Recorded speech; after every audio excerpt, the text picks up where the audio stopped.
all of you. We're hoping that you're enjoying your fall morning today, and we're glad that you're able to make it for our webinar.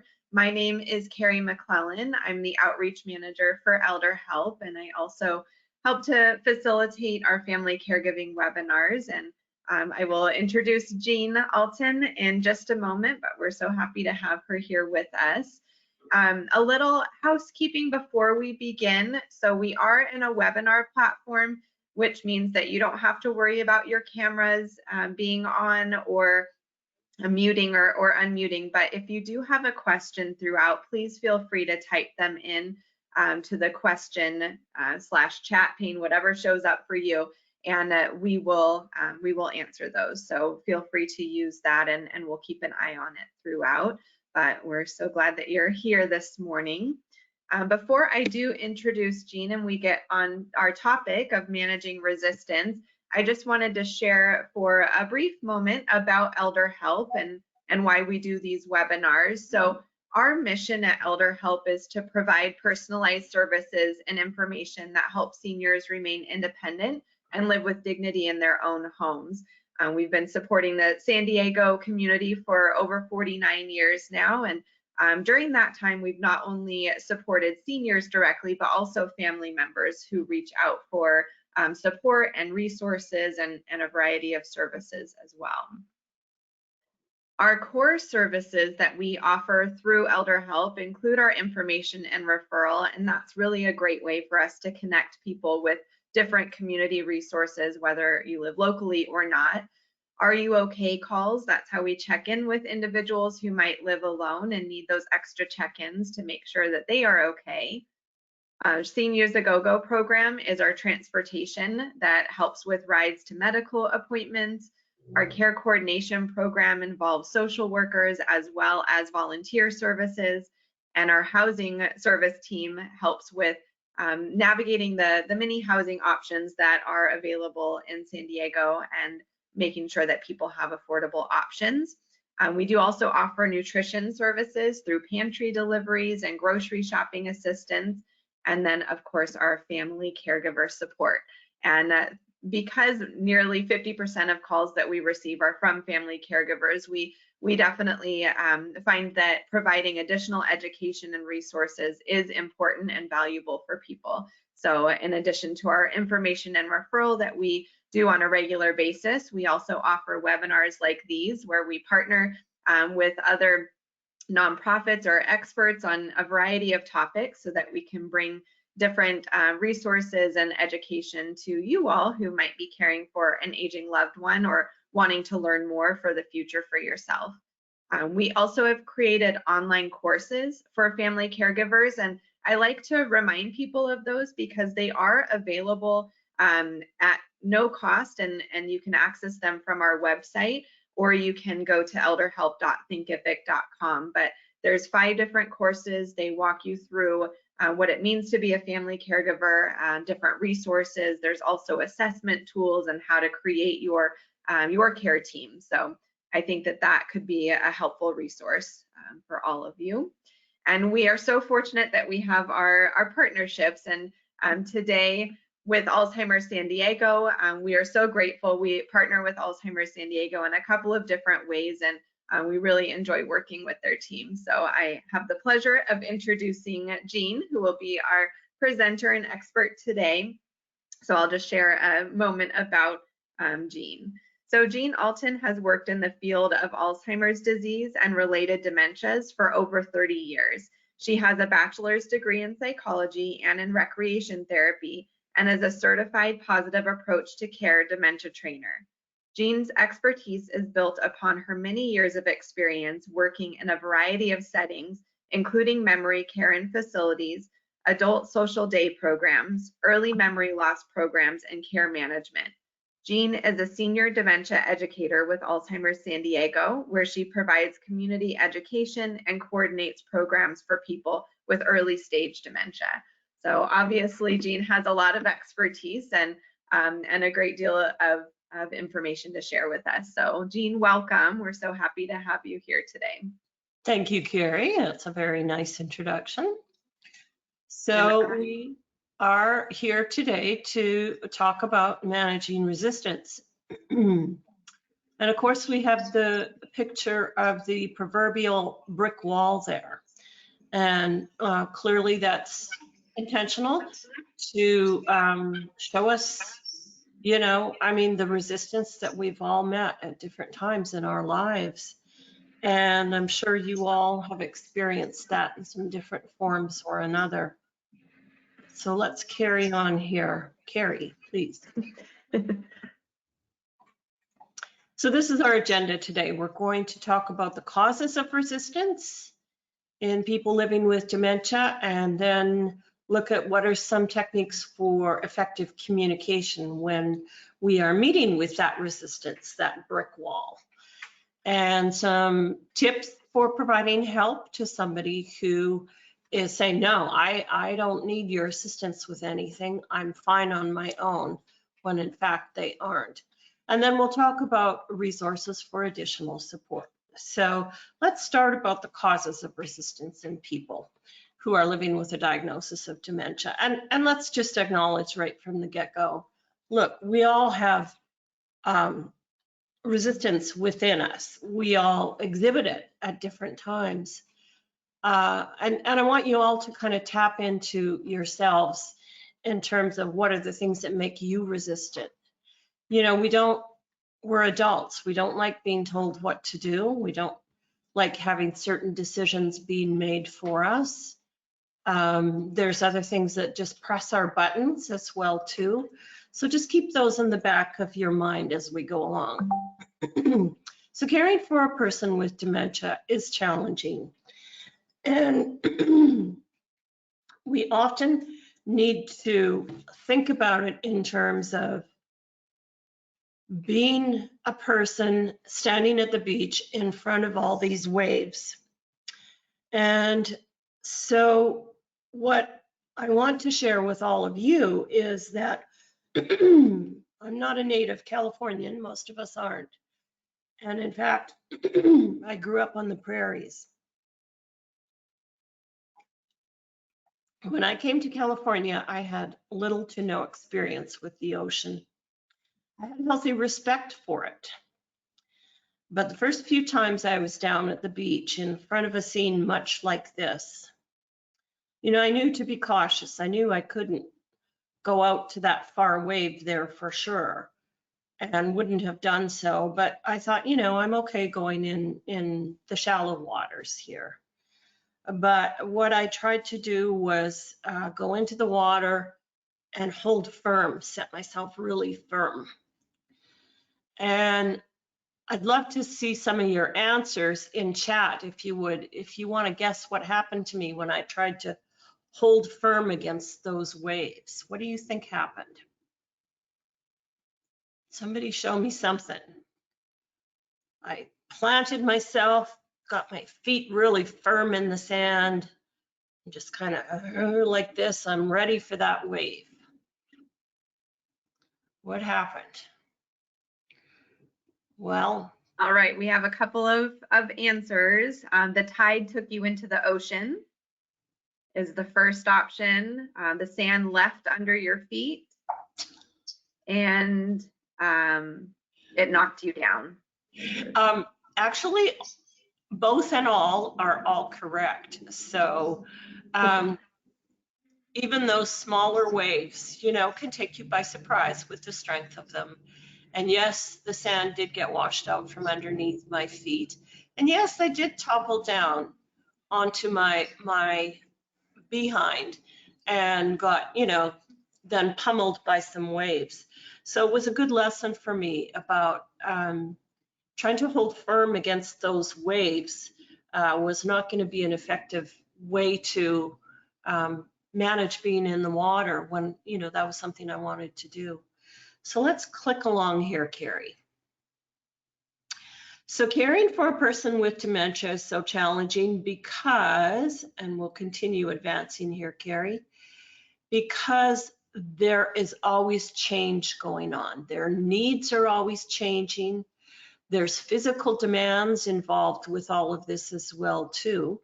It's not just a matter of communication and personalities working together. There's, needs of, eating and hydration, of seeing the doctor, of needing to shower, using the bathroom, all of these different things.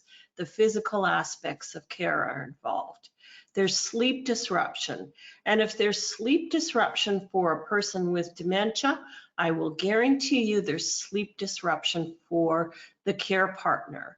And boy, oh boy, it's even harder then to provide care, to provide support and assistance, to do so well when you are sleep deprived. There's social isolation. And what we have seen certainly through the pandemic is, by and large, we are social beings. We don't work quite so well when we are in isolation. And then additionally, with dementia, there is challenging behaviors. There are changes in personality, changes in the kinds of things that people do, the kinds of reactions they have. And we need to try and adapt to those things as well. So if we think about all of these needs and physical demands and such as waves that are coming in, we are in a constant state of needing to anticipate and adjust and respond appropriately and hopefully patiently, and all the while managing everything else involved in life in addition to caring for or loving somebody with dementia. Let's continue, Carrie. There we go, resistance. So that's what we get when we are attempting to do these things, and the person who is feeling all of these demands and hearing all of these things coming from care partners, what are they saying? No, I can do this. I know how to do this. I've got this. I'm an adult. Don't tell me what to do. I can figure out myself what I want to wear or when I have a doctor's appointment. So that's when we get this going on. We're hitting the brick wall. So let's continue. Let's just stop for a few minutes here. I just want to take everyone back to kind of some basic Dementia 101 information to remind you all about the physical changes that are going on in the brain that are affecting a person's ability to think the way they used to respond the way they used to manage kind of their environment and the different things that are going on around them. This is all changed. The healthy brain on the left, we can see, is much fuller, it's larger, and it doesn't have all these. On the right, you see all these dark spots, which is really where the brain has atrophied, has shrunk, and we're now seeing kind of gaps in the brain tissue. So we see with the advanced Alzheimer's, there's some significant changes in how the brain looks. Next slide, please.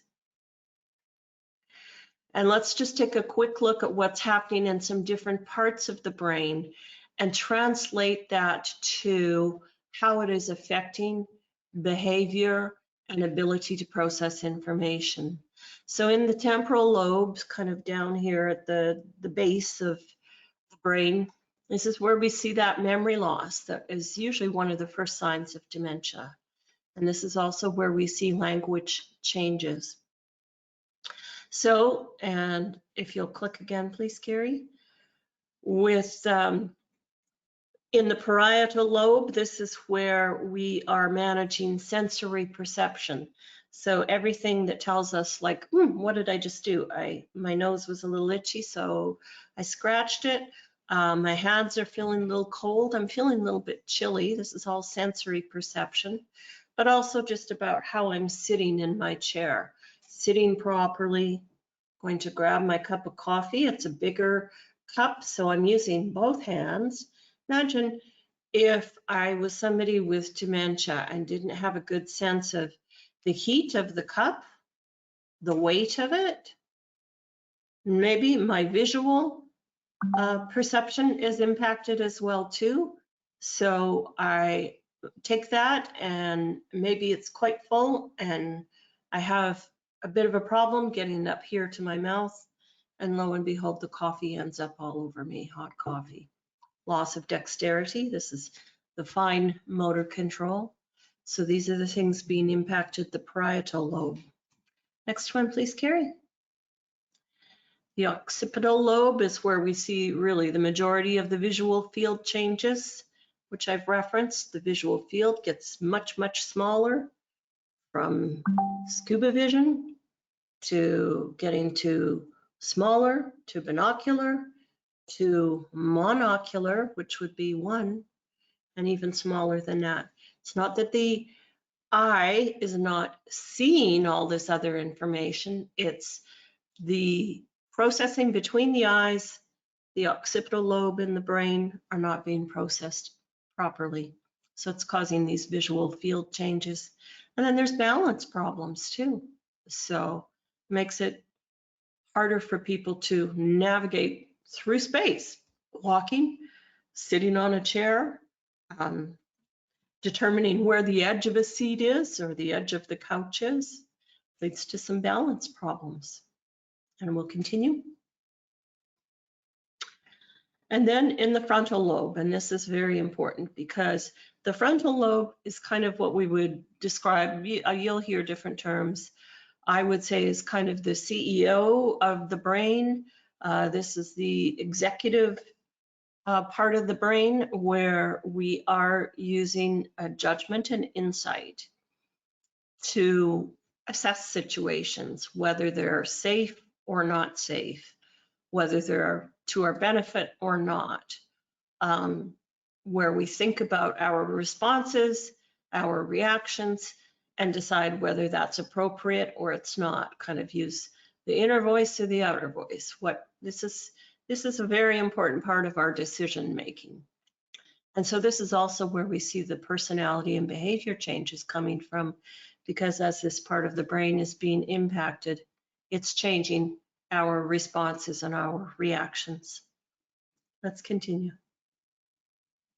So some of the common personality and behavioral changes we see with people with dementia is, yes, decision making and judgment. They might not be using good judgment. They might be wanting to write checks for every charitable request that comes in the mail. And we get a lot of them all the time, but particularly starting at this time of year, right? End of year requests. I think of one family I worked with, this grew to be a real problem with their mother with Alzheimer's disease, who was always traditionally very charitable. She wanted to support some different and specific charities, which was fine, and the family was fine with that. But with the dementia diagnosis and some progression of that, she began writing checks for every request that came in the mail. And once she got on all those mailing lists, those amounts of requests, you can only imagine, quadrupled or more. And she was writing checks for all of them. And so going through her life savings at a significant rate. So that's an example of some of the problems with decision making and judgment changing. It can also result, these personality and behavioral changes can result in agitation and combativeness. We just tend to see an uptick, I would say often with anxiety, which if unchecked can lead to agitation and combativeness. We definitely see problems with initiation and with termination of tasks. So at the initiate end, what we see is it's hard for people to get started, to self-initiate. Usually the care partners, the people involved with the person with dementia, need to be the ones to initiate action or movement of any kind. We also can see, though, some problems with termination of tasks. So that somebody who is, for example, I'm actually thinking about a video we use in one of our webinars illustrating this with an elderly lady with dementia who is living in a nursing home, and she's rubbing down all the chairs in the dining area with a cloth. And we come to find out through the video that she used to be a house cleaner. So she undoubtedly thought she was, this was her job and to do this. But she was, batting away people who were trying to distract her from that and redirect her to another activity. And so this is an example of problems with termination of tasks. If this lady had been just left alone, she would have continued with this, goodness only knows for how long. And so the staff had to redouble their efforts to really direct her attention away to help terminate this task. Confabulation. How many of you folks know what confabulation is? It's something we all do. It's quite interesting.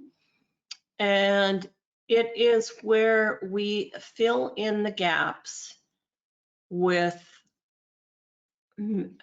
it's really, I guess, kind of made up stuff.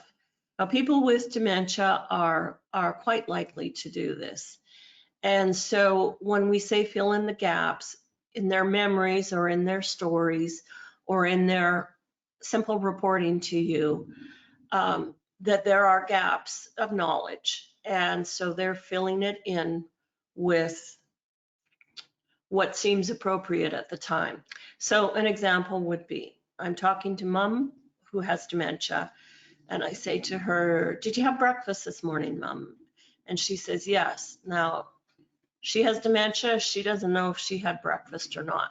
She doesn't remember, but she's saying yes. And I say, well, what did you have? And she's saying, oh, I had a scrambled egg and a piece of toast. Did she eat breakfast? Let's say in the big picture, the answer is actually no. She did not eat a scrambled egg and a piece of toast. But this is an example of confabulation where she's filling in the blanks. So it's not intentional lying, it's filling in the pieces that are missing. And when you think about it, when I say we all do this, what I want you to think about is a time where maybe you and your spouse were telling a story about a funny family incident. And your spouse says, then this happened. And you say, no, wait, that's not right. It wasn't ABC that happened, it was DEF that happened. And he says, oh yeah, you're right, that's how it was. And you carry on and do this a couple of more times in the story. And in this example, maybe the spouse doesn't quite remember all the details of the story, and maybe you don't quite remember all the details of the story, but together you confabulate to make the story whole. But who knows if even what you're confabulating with that story is actually accurate. Sometimes it's not. Another personality and behavioral change in people with dementia is suspicion or paranoia. And this is not uncommon at all. And it is kind of part and parcel of the disease process and part and parcel of the damage being done to the brain. They often have limited insight into their care needs, not understanding the diagnosis that they have and the extent to which it is affecting them. We'll go to the next one, Gary. Yes, all this leads to resistance. Think about it. We think somebody's trying to take over our lives and make decisions for us, trying to tell us what to do, trying to question our memory. Money's disappearing from my purse and I don't know, why. I know it's not me. I think there's somebody here in the house that has something to do with it. Well, no, I don't have a diagnosis of dementia. What is this going to lead to?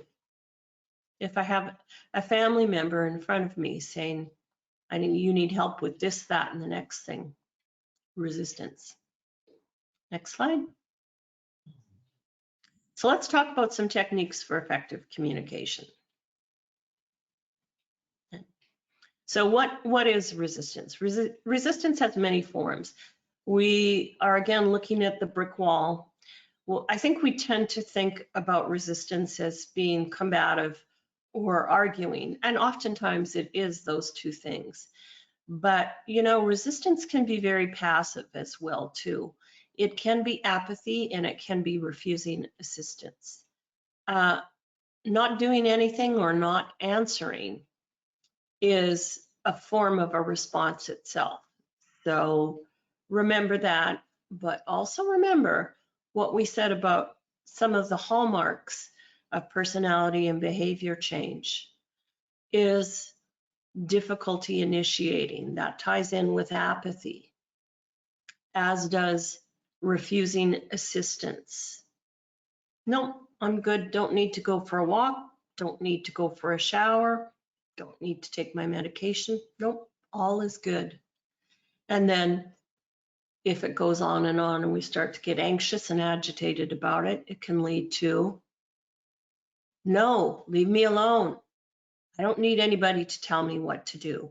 No, go away. That kind of response to things. Next. Here we are. I just showed you, what did I say? I said no, and I did literally put my hands up. No. Next slide.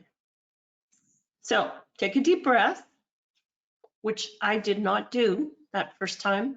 I was standing on the beach and got a little bit knocked over, more than a little bit, and likely swallowed some salt water. Let's carry on. And let's start talking about how to respond rather than to react. Next. So what is reacting versus responding? Let's go click on reacting. This is when we correct people, we confront them, and we argue with them. When we respond, we are validating, reassuring, and redirecting. I say to Mom, it's time for you to take your medication. And she says, no, I don't take that medication. And I say, yes, you do. Here's your doctor's name right on the label. The last time we were there, he prescribed it. I'm not only correcting her, I'm also confronting and arguing with her at the time. What if I respond instead? You've been healthy all your life, Mom. You're right. You really have not taken any medications. I know that's really been a point of pride for you. And it makes me proud too. I have to take a little bit of medication, and the doctor's given you this prescription to help you out. So if I take mine, will you take yours? How about that? Let's do that together. So that's a different kind of response to that scenario. And let's continue. So you see in the first, the focus is on you, the care partner, talking and saying, no, you were prescribed this, you saw the doctor, you know, it's you, the care partner, that's doing the talking. With the responding, the focus is on them listening. Mom is saying, no, I don't take that medication. And the listening part of it, excuse me, in this example, I'm saying I acknowledge that. You've always been healthy. You've hardly ever taken any medication, and it's been a point of pride for you. So that's the listening aspect of things. And then the redirecting. Next. So what are the communication techniques? And as we go into these, let me just say, look, we're all just human. We just aren't perfect on a daily basis. Goodness only knows. And so we do the best we can. And especially for all of you folks who are care partners. Got a lot on your plate and a lot of responsibilities. So Don't take any of this as abject criticism of how you do things, but rather as considerations for you to think about how you might make some adjustments in your communication and responses. And the challenge in this is that I can sit here and give you all of these tips and techniques, and you might try each and every one of them, and it might be a day where none of them work. And I want to acknowledge that as well. This is complicated business. So don't be hard on yourself. Take this under advisement and for consideration, and see if it might be some of these tips and techniques might be the thing that works one day in some particular scenario. So, calm and reassuring tone. Keep your directions short and to the point. Don't over-explain. Don't give a whole dialogue with a whole reason for why you're asking them to do what you're asking them to do. We don't need to give that much information. So calm, short, and concise. Give them plenty of time to process what you have just said and to formulate their answer. Repeat as needed for understanding and keep it the same as the first time, short and concise and clear. Validate and agree. If people say no, they don't want to take a shower, it's okay for us to say, yeah, I mean, I get it. It feels chilly right now. I agree. I wouldn't want to take my clothes off right now either. But then forgive and apologize and say, I'm really sorry about that. Let's see if I can think about some things to make the bathroom warmer for you. And then kind of redirect from there. So when you're forgiving and apologizing, sometimes you're forgiving and apologizing for things that you either didn't do or have no control over. But forgiving and apologizing is a great bridge for those moments of resistance. Next. So let's give you some tips for how to provide help to someone who's telling you no. Next. So when providing care, remember that, again, dementia causes a progressive loss of function. Remember, think about the brain, the different areas of the brain, and the types of functions and thinking that those areas of the brain control. Our goal as care partners, as family members, people who care for and or love people with dementia, our goal is autonomy, not independence, okay? So what we want to do is respect autonomy. Give our people with dementia some room to manage some of their own decisions, to respect their personhood and their dignity, and to respect that they are adults who have lived long and often very, very productive lives, interesting lives. These are people with value, with much to contribute yet, and that we honor that. Set reasonable expectations, not only of your person with dementia, but from yourself as well. Do your best to remain flexible and do tasks with the person, not to them and not for them, with them. Next. So create a dementia-friendly environment. What does that mean? As best as you can, uncluttered. That means free of distractions. Have just the essential items, whatever that might be. Again, the distractions, get some of those things out of the way. And that might mean everything from turning the TV off or turning the stereo off, or covering mirrors. An example here. Actually, it was even just last night. My husband and I were reading in the living room, and I kept hearing music. And we do have a neighbor that they have a little garage band, and I thought they might be out there practicing. And my husband said he didn't hear it. Well, it turned out we were in the living room. It turned out this stereo here behind us was still on softly on the radio. And I was just hearing a little bit of that. So, and it was a distraction for me while I was reading. So think about those things and think about what you can do to turn off or minimize. Have accessible, safe, and comfortable seating with more than adequate lighting, really good lighting, and a comfortable temperature. Next.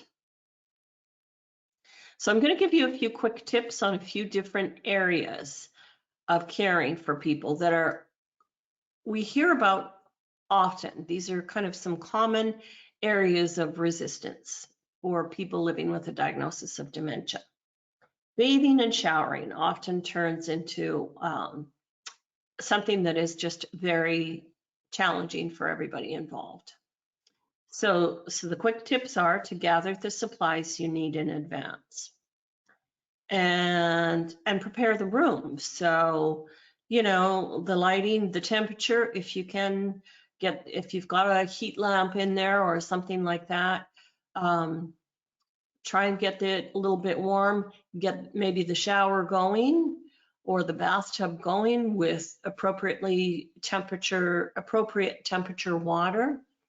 Maybe music, if that's something that the person with dementia may enjoy. If it's a distraction, then don't have it. Think about preferences for the person. Do they like a particular scent of shampoo or shower gel or bubble bath? Kind of get those preferences that will make this experience more enjoyable for the person. Do they like a nice big fluffy robe to put on afterwards? Or maybe heated towels. There's something to be said for some heated towel racks, folks. Getting a nice warm towel wrapped around you after you've had a shower, especially at this time of year. So get all of those things ready. And then simple and direct prompts. Remember, apathy and lack of initiative. So it's not, would you like to take a shower? It's, your bath is ready. It's not, you haven't had a shower this week, Dad. Will you please take one right now? It's, I got the shower going for you and your shampoo and shaving gear ready. Come on, let's go. So simple and direct. Do respect privacy. You yourselves know best based on the relationships you have with these people, but you know that you can use clothing, have people stay potentially in, for example, their undergarments, their underwear, and still step into the bath and the shower if they would prefer not to be fully naked in front of you. You can also use, I would suggest some of the much lighter, not the big fluffy towels, but lighter towels to drape around the body and the private areas and let those towels get wet in the shower or in the bath. So respect that privacy. Don't rush to try and help people wash their, genital area or their breasts or, any areas that are considered more intimate without asking. And in fact, I would say that's probably just good overall to just say, I'd like to soap up your legs right now, Mom. Is that okay? Let them know ahead of time. Let them play a role in this decision-making process. So next slide, please, Carrie. Quick tips on getting dressed, simple and comfortable clothing and footwear. Even though a person may in the past have enjoyed wearing, let's say, for example, heels for the ladies, and or maybe they used to enjoy wearing sandals, it doesn't mean not to wear any of those things, but make some adjustments accordingly. Maybe you get sandals that are flat or that have a little bit of arch support but are very low, and that have some good, maybe instead of straps around the ankle that have a little buckle, maybe they're Velcro so that they're easier to put on and take off, and that they are comfortable and safe. Think about that with clothing as well too. Lay clothing out in order, and that's something that people with dementia can have some issues with, problems with, in knowing which things go on first, like what order do our clothes go on. So in this case, for example, maybe having the underwear and, for example, the bra on top of the top of the clothing pile, because these are the things that go on first. And then after that is the skirt or the pants and the top. And then after that, there is the sweater. And then under the sweater is the socks. And then you can bring out the shoes. So try some of those techniques. The other thing you could do to lay it out in order is to start here on this side with the undergarments, over to this side where's the sweater and the shoes. And be directive. Start here with these things. And then when they get dressed with that, then move to these items next in line. Do respect choices and privacy, and provide simple directions with verbal and physical cueing. Some other good ideas for getting dressed, I've heard from more than a few families, and in fact, when I worked in memory care as well too, saw this often. People layering their clothes, and sometimes layering inappropriately. So for example, during 100-degree weather out, they might have on several different tops, 2 or 3 sweaters, and then maybe a coat on top of that. And there is one way to trim some of that down, and that is to have a limited choice of clothing within the closet. So here we are in chillier weather now, so maybe it's a time to put the shorts away so that that's not an option for the person with dementia to put on a pair of shorts. Maybe we bring a few of the heavier sweaters out. So adjust the available wardrobe for them to make their own choices, adjust it accordingly and seasonally. Next slide, please, Carrie. Some quick tips for meals and eating. Consider always the timing, schedule, and coursing of meals, and what the person with dementia's preference is. Okay, lots of people don't like to eat breakfast in the morning. They're not ready for it. And if that's been your person through their life, it doesn't seem likely, unless you hear otherwise from them, that it would change. So then you plan accordingly. Maybe somebody else likes to eat their dinner time meal around 5 o'clock. Another person prefers to wait till 7. So think about personal preferences here and how you can work that into combined schedules, couple schedules, family schedules. And the other thing that I would say though is to establish a routine with meals and eating for scheduling is a good thing.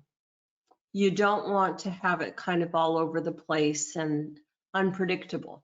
Routines are good for people with dementia. Think about foods that require the use of utensils versus finger foods. You may discover at some point that the person you may be caring for with dementia it seems to be having some problems using the utensils or using the appropriate utensil. And don't worry so much about that. This is a good time to not be correcting, but rather think about, if they're having problems with a fork and a knife, maybe making sure that the food being offered is already in bite-sized pieces, either through preparation of the dish or through you cutting it into bite-sized pieces, and then give them the spoon to use that to scoop the food up. If there's only one utensil there, and they still will use a utensil, then that's what they'll use. Finger foods are often, oftentimes though people do stop using utensils, and finger foods are the way to go. And there's all sorts of different things you can do with finger foods and all sorts of different options available. So don't shy away from that. Provide simple directions and verbal and physical cueing. And one of the most important things I think you can do is to eat together. This is where you will be providing some verbal and physical cueing. But also, you will be making mealtime the social gathering, even if it's just a gathering of two, that it kind of always has been. Meal times are times that we sit down together to enjoy that which we have in front of us, our food. And I think that's good for all of us to do that, and especially with having a family member or a person in the home with dementia. It's a time to connect over that meal. And you are providing verbal and physical cueing by eating with them yourself. You're illustrating the cutting, you're illustrating putting the food on the fork or the spoon and lifting it to your mouth, having a drink of water. You can also be saying things like, this chicken is really good. And in that, you're giving some cues that what they're eating is chicken, that you find it really good. You may be modeling for them to then take that bite of chicken and also say, yes, it is really good. So think about all of these things with regards to meals and eating. And I really would say, really try to, put the phones away, turn the TV off, and be present with one another, and have some conversation as this goes on, even if it is a bit one-sided. Next slide, please, Carrie. Medication management. Okay. Medication management is important because generally, if we're prescribed medications, it means the medication is important and that we really need to be taking it. So some things to think about is, first of all, medication management is something that care partners probably need to get involved with sooner rather than later. Why? Because primarily of the memory loss issue that people with dementia have. So did they remember to take the medication as prescribed? Or did they take it as prescribed and then forgot that they did, and so they took it again? So it might be a case of not taking it at all. It might be a case of taking it multiple times a day. At any rate, it is all a matter of, not following the directions as is prescribed for that medication. And a person with dementia can't because of the changes going on in the brain. So care partners need to assume responsibility for medication management much sooner rather than later. Some key factors is give the most important medications first. And I would recommend you either talk with the doctor or the pharmacist about what are the most important medications. You might have a different idea of what's important versus what the healthcare providers do. And in this instance, I'm saying, please follow what the healthcare providers are recommending as being the most important. Consider the time of day and talk with either of these professionals, and please use your pharmacists. They are great resources for people, and they are often underused in terms of their expertise. But talk with these professionals about the necessity of the medication, the dosing of it, the time of day, and the format of it.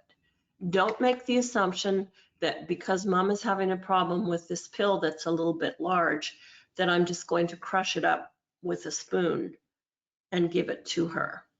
That's not something that can be done with all medications. Some medications are time released, others aren't. Some are gel, some are capsules. There's all sorts of variation and differences. And so consult with these professionals before you do anything on your own with regards to medication.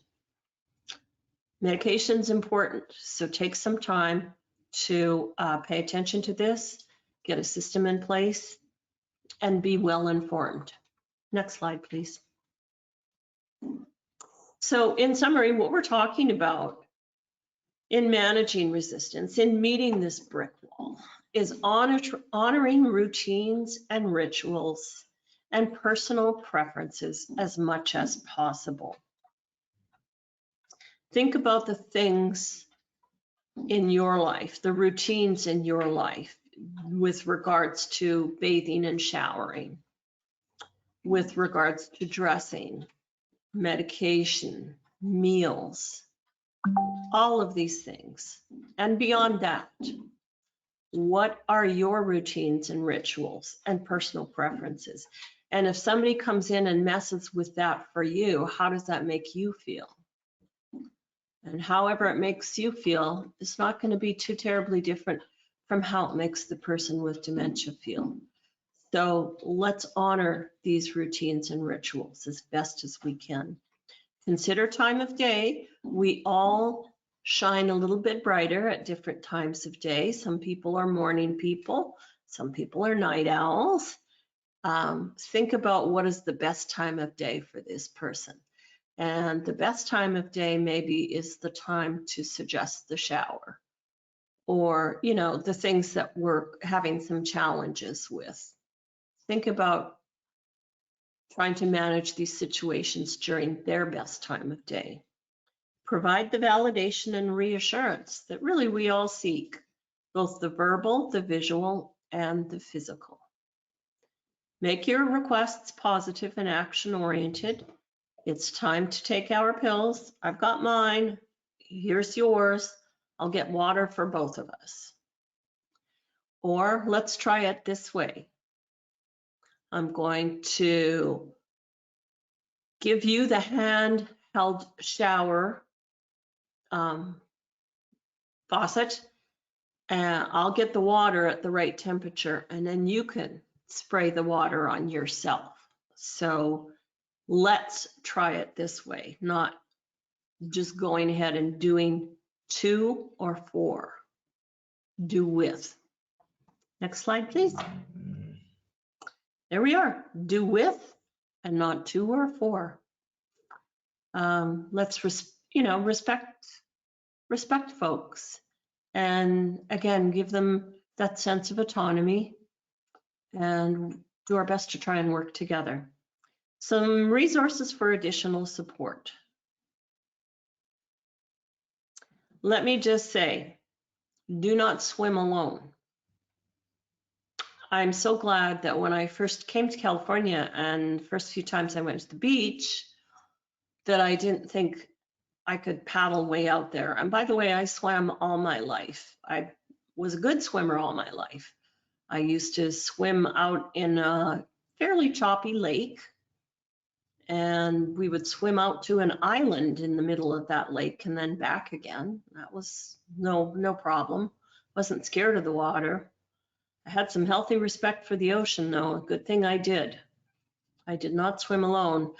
Educate yourself, which I did with regards to learning more about the ocean and actually taking some ocean lessons, actually some surf diva lessons to be able to better manage in the ocean. So educate yourself and others as needed to reduce your anxiety and improve your skills.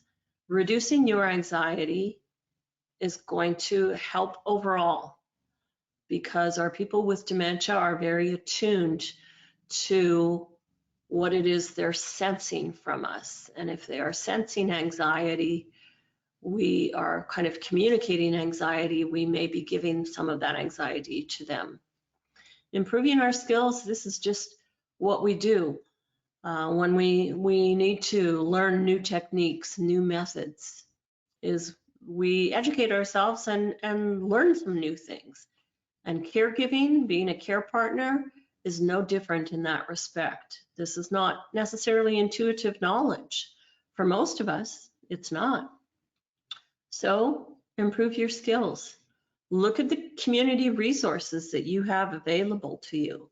And particularly look at, organizations like ElderHelp of San Diego and Alzheimer's San Diego. But there are others as well too. Get a break for yourself. You need to have some time away from this whole thing called being a care partner. You need to have some time to reset and refresh your own soul. Find supports that provide you with a safe atmosphere for coping with these daily challenges. A place where you can vent, scream, cry, be angry, laugh, any of these things that people who aren't in the same kind of situation as you are, or who have never dealt with it, don't quite understand it, they might not understand or think is appropriate what you are saying or how you are reacting. That's why you need a safe atmosphere for coping with these daily challenges. So do not swim alone, my friends. Please do not. Next slide, please. There we are, Alzheimer's San Diego. We do all sorts of different things. Any of you folks can call us Monday through Friday, 8:30 to 5. And you can talk to a dementia expert. You can talk to one of our clinical care coaches. We have a team of, I'm losing count now. I want to say it's about 11, I think now. And we have a team available of those hours I just said, and you can call for information, resources, tip sheets. Just if you have a particular situation, you need help problem solving, if you just need somebody to listen, whatever it is you need, we will do our very, very best to provide to you. We have virtual support groups that are also starting to meet in person. And these are, virtual, online, and then also starting up around the county as they were pre-pandemic. Lots of online education and training. We have a volunteer tech team to assist with platform issues like Zoom and GoToWebinar. We have social activities and outings for people with the diagnosis of dementia and their care partners. And they are both in our office as well as out in the community. Local research, we have ties to local research and support local research. And if you have interest in finding out more about what's going on in San Diego, research-wise, you come to us and we'll tell you all about it. And by the way, San Diego is a hotspot for some very well-known worldwide talents in the areas of Alzheimer's disease and related dementias. We have a Respite All's companion program that has trained volunteers that will spend time with the person with dementia so that the care partner can take a bit of a break. And we have Vitals. This is also a volunteer-based program where we have trained volunteers staying in touch with people living with dementia in the community alone. And so that's a terrific program as well, too. And next slide, Carrie. There we go. There's our website, what you can get there. You can call us. And now I think we are going to go and see if there's some questions. Yes, thank you so much, Jean. I feel like I always learn, and your tips are so helpful. So thank you for sharing all of that with us. We have lots more of those at at the office, so we can actually send out tip sheets to people who would like, perhaps more of that. So don't hesitate to contact us, folks. Yeah, and that's a good point. If you haven't checked out the website for Alzheimer's San Diego, I definitely encourage you to do that. And I will make sure to include that link in the follow-up email as well, so that you can click on it directly. But yeah, they do have a library full of tip sheets and helpful information. So if you do have a question, feel free to type it in so that we can help to answer your specific question while we have Jean online right now. And while I wait to see if there's anything, I just wanted to share our upcoming webinars that we have scheduled in December. We will be doing one specifically about home share, which is a unique housing solution. So that one will be a good one to tune into. And then in January, we will again be partnering with Alzheimer's San Diego and Jean for the topic of long distance caregiving. So hopefully that will be of help to individuals, especially as you're traveling over the holidays and maybe noticing some changes with your loved ones, learning how you can still be involved and get others involved in that support, even if you live far away. Yeah. I was just looking at the chat to see if there's anything. We have some comments, and thank you. They enjoyed the presentation. There is one question that's coming in with mild cognitive impairment. How much of what you spoke about today would be prevalent with somebody who might be dealing with that? That's a very good question. So, and by the way, I'll just say that we are working on developing a educational program focusing on mild cognitive impairment, which I think will be really good. Mild cognitive impairment, when a person has that type of diagnosis, they have memory loss and/or changes in cognition that are significant enough for the person themselves to notice or for the people around them to notice, spouses and other family members. But it's not significant enough to really interfere with daily activities. And so it's not as severe or to the extent that what we see people with Alzheimer's disease experiencing.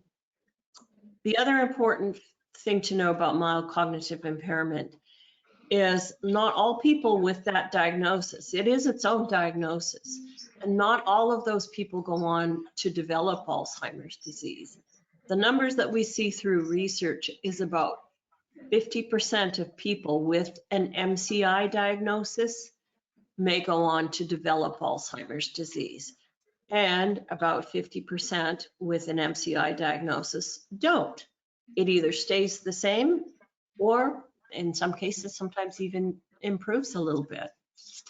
So I say all of this to the point that some of this behavior and personality change that we see in people with Alzheimer's disease and dementias is a result of the progression of the disease. So if you have MCI and there's not been much change in your MCI diagnosis over the course of time, then you're probably not going to see a lot of personality or behavior change.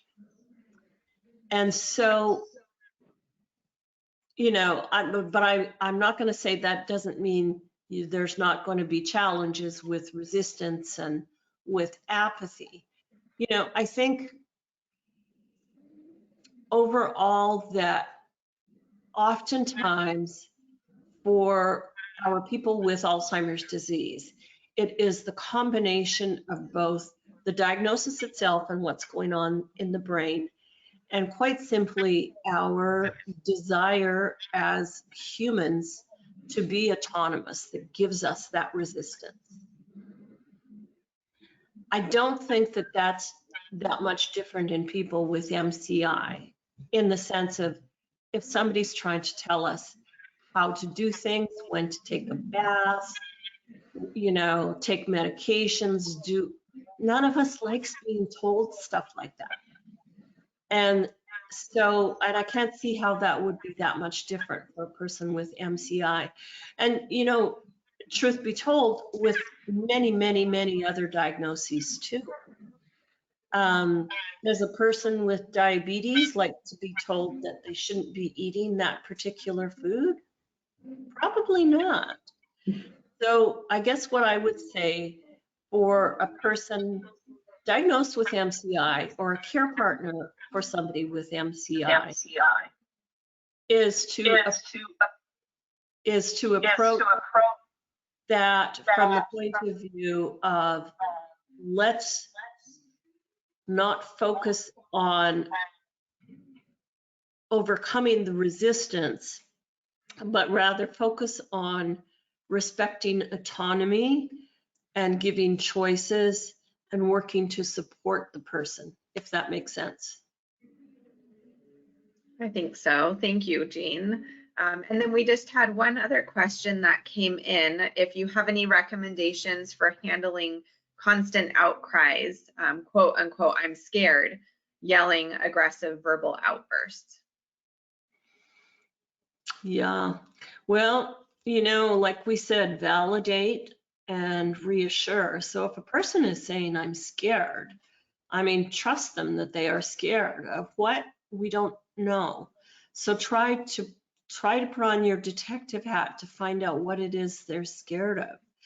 And not to just go and say, what is it you're scared of? First of all, to validate and reassure. If this is someone that has you have a good relationship with, and hopefully they're not scared of you, then maybe to give them a hug or take their hands and clasp them and say, I hear you, you sound really scared. So you're validating, you're saying, yes, I hear you.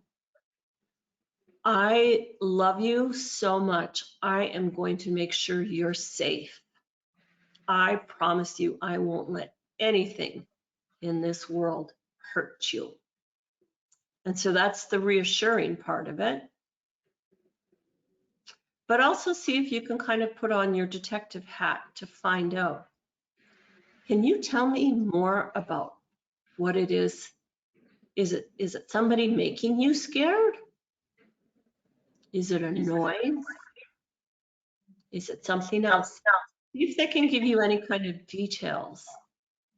It might be, you know, sometimes people have outbursts because they have pain, because they are in physical discomfort of some kind. And sometimes physical discomfort makes us scared.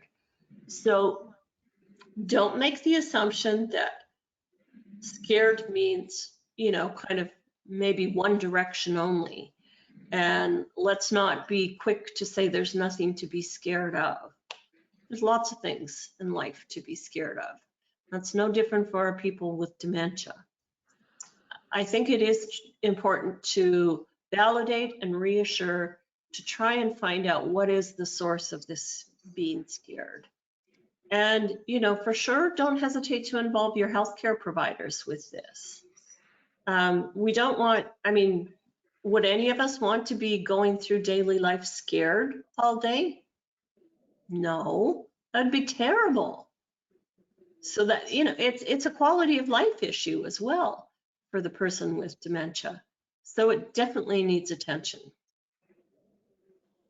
Thank you. It doesn't look like we have any other questions. We did have a comment that you could bring a lot of help and support to skilled nursing facilities, and they appreciate the information. And I think we probably can know that, you know, individuals who are living in long-term care facilities or memory cares or assisted livings, the staff definitely can benefit from all of those trainings as well. So thank you for that. That's the positive approach to care, folks, through Tuba Snow. Yeah. Well, thank you so much, Jean. I don't see any other questions coming in, so I think we're okay to close out for today, but I am glad everybody was able to join us, and I will send a follow-up with the link to the recorded version. So if you want to watch it again or share it with anybody who wasn't able to make it today, you're welcome to do so. And I'll be sure to include Alzheimer's San Diego's website link in there as well, so you have direct access to their wonderful resources. But thank you so much for being here and sharing your expertise with us again today. And Well, take care, everybody. Yeah, thank you for having me, and take care, everyone. Happy Turkey Day next week, and take care of yourselves. Be well. We'll see you in January. Yes, thank you all so much.